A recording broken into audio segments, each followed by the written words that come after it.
All trauma, anxiety, fears, they all map back to stress in some way. You can have stress without trauma. You can have anxiety without trauma, but you can't really have trauma without stress and anxiety.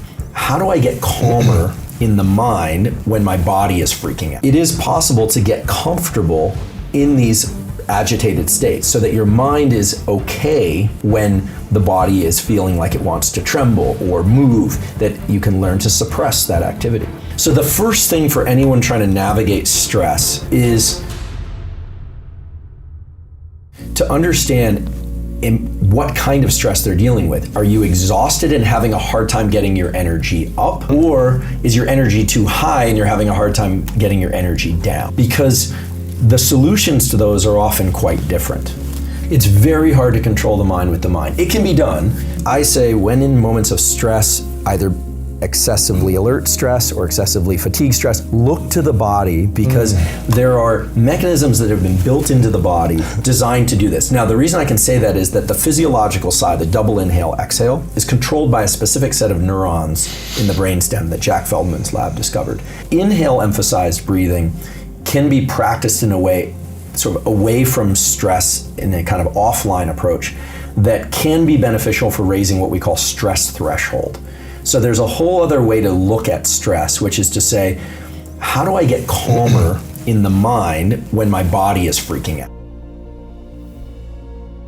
On the other side of things, when you're feeling overwhelmed and fatigued, there are two ways to approach that. First is the kind of foundation of fatigue, which is almost always poor sleep and scheduling of sleep. This is something that doesn't get discussed a lot, and I don't think I've discussed this on any podcast previously. But getting better at sleeping is a whole set of practices.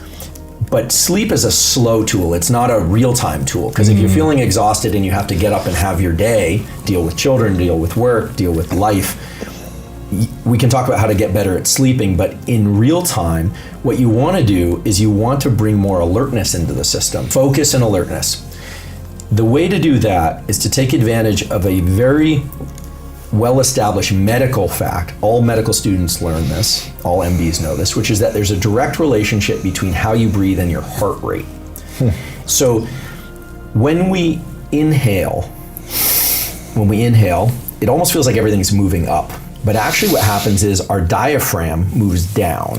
When that happens, our heart literally gets a little bit bigger. The volume of the heart gets a little bit bigger, which means that whatever blood in there is moving per unit time a little bit slower. And there's a set of neurons in the heart called the sinoatrial node that sends a signal to the brain and says, hey, blood flow is slowing down.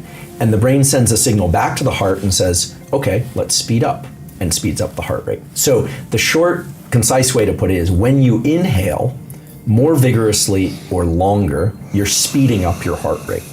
This actually, there's a name for it in the medical community, but the important thing to understand is as you inhale, you're sending a neural signal to your heart to speed up. And when you exhale, the diaphragm moves up, the heart gets a little bit smaller, literally because there's less space there. Then there's a signal sent to the brain, and the brain sends a signal back and says, slow down the heart rate. So if you want to become more alert, you actually can just simply make your inhales a little bit more vigorous or a little bit longer than your exhale. Longer or more vigorous inhales will speed up your heart rate and make you more alert. Longer or more vigorous exhales will slow down your heart rate and make you less alert. The repetitive breathing more quickly and deeply, this kind of thing,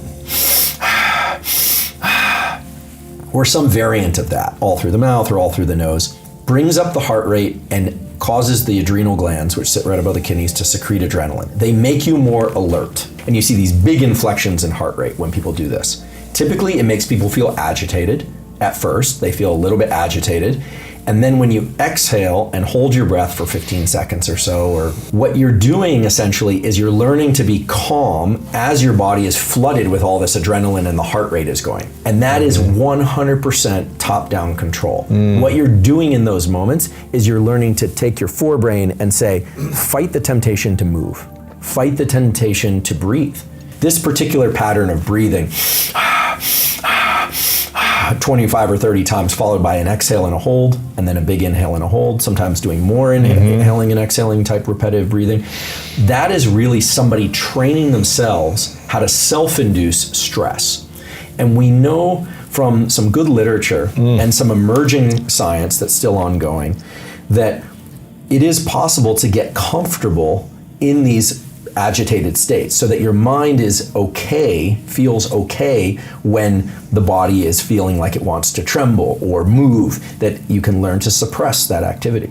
The ice bath is another good example of this. Some people go straight to the ice bath because cold water will almost always induce a low level of stress in people. You have to kind of fight it. Even if you learn to love it, you still have to every time jumping in there, okay, I got to control the mind essentially to calm. Right. Exactly. So the body is saying, this is really cold. This is really cold. Get out now. And you're pushing back on that, and it's top-down control. It's pure top-down control. And you could do this any number of ways. There's actually something called the hour of pain. The hour of pain was actually described to me by a friend of mine, former military special operations guy, who said that they place you, this wasn't through military, but this is a kind of outside the military extracurricular extracurricular activities of placing you into one position on the floor, and you have to stay there for an hour, which can be excruciating. There's so much limbic friction where you want to move so badly because the stabilizing muscles of the body and the feedback in our musculoskeletal system says, move, move, move. I just want to move the tiniest bit. And so all that practice it's just a different version of the ice bath. Yes. You're learning top-down control. So,